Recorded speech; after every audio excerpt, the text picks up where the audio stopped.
welcome back, welcome back, welcome back to Primary Teaching with Dom. Welcome back, welcome back, welcome back to Primary Teaching with Dom.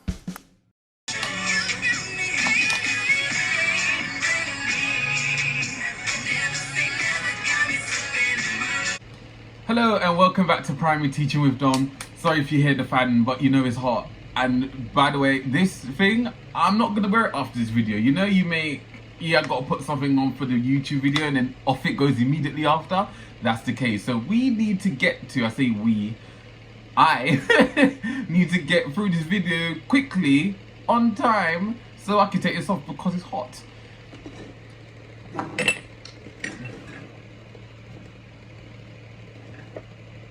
Hopefully you don't hear it too much, but anyway.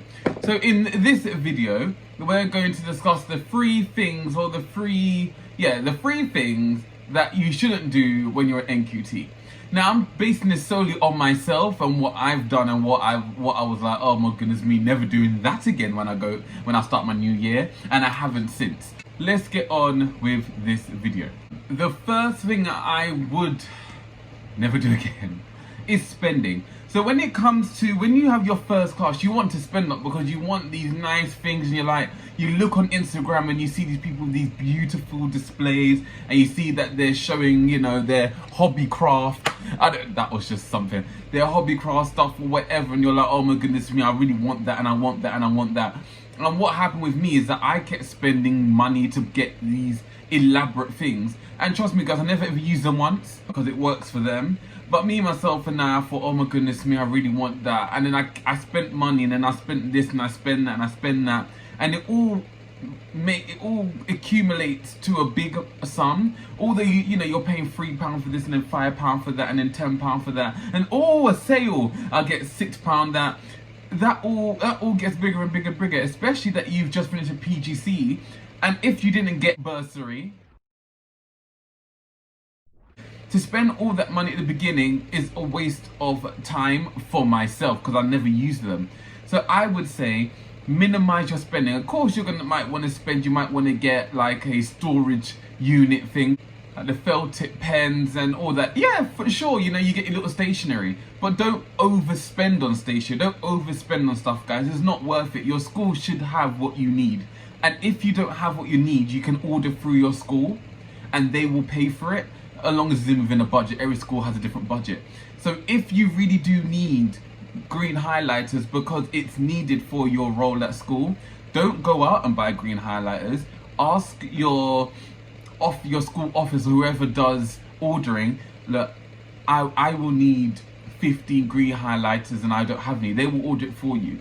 The second thing that I would definitely not do, so what I did as an NQT but definitely didn't do when I was an RQT, I was a strict teacher. I say I was. I am a strict teacher. I'm known as a strict teacher.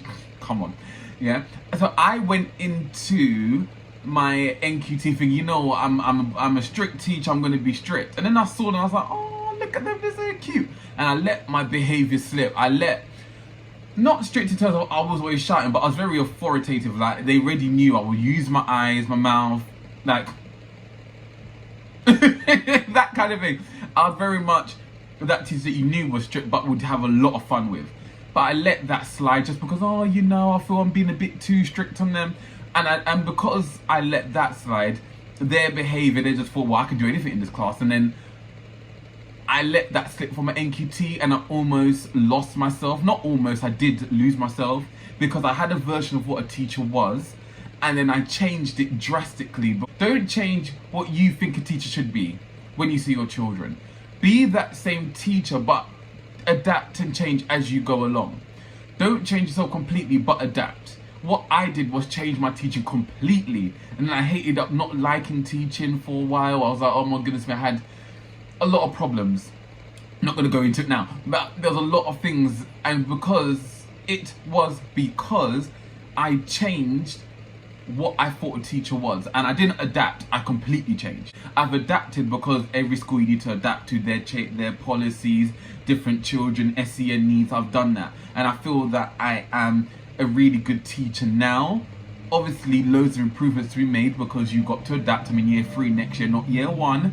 So everything is going to change in that aspect. But my foundations of what I thought a teacher is exactly the same. Number 3, and it's going to be like a 2-part, is 1, be adaptable to change, and 2, don't go in as a person who wants to cause drama and negativity. So the first bit is be adaptable. Teaching is a career that changes all the time. There's different things that go on. 1 minute you'll be doing this, and the next second they want you to do something else. You need to be fully adaptable, and I feel that I didn't do that very well in my NQT, which became very hard for me in my spring term of teaching.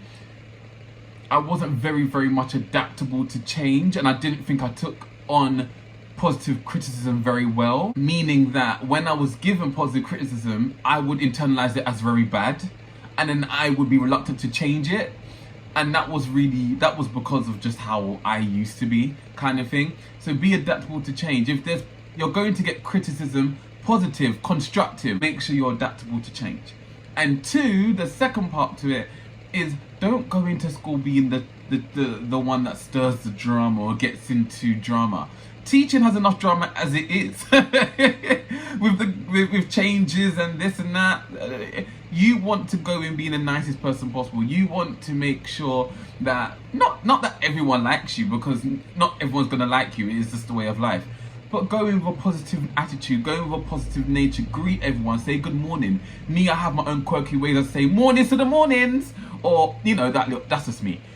But go in saying good morning all the time. I know there's bad days still, but you can still say good morning, those kind of things. Don't get yourself pushed into negativity, because it's not the way you want to be. Trust me. But anyway, guys, I hope that's helped. Those are the 3 things that I would change if I was able to go back as an NQT and adapt those things. But to be fair, I feel that I needed all of those things to happen for me to become a teacher I am now. So, always evolving, always learning. So yeah, I hope that you like, comment and subscribe. And the Espanol word of the day is going to be igualmente. Igualmente means same here. So if someone says, ¿Cómo estás? How are you? And then they say bien, which is good, you can say igualmente, and that means same here. So anyway, I even gave you a conversation. Come on. Do like, comment, subscribe, and I shall see you in the next video. I did take 2 weeks out, but I'm back now. So woo! We all need a break sometimes. I shall see you in the next video. Hasta luego.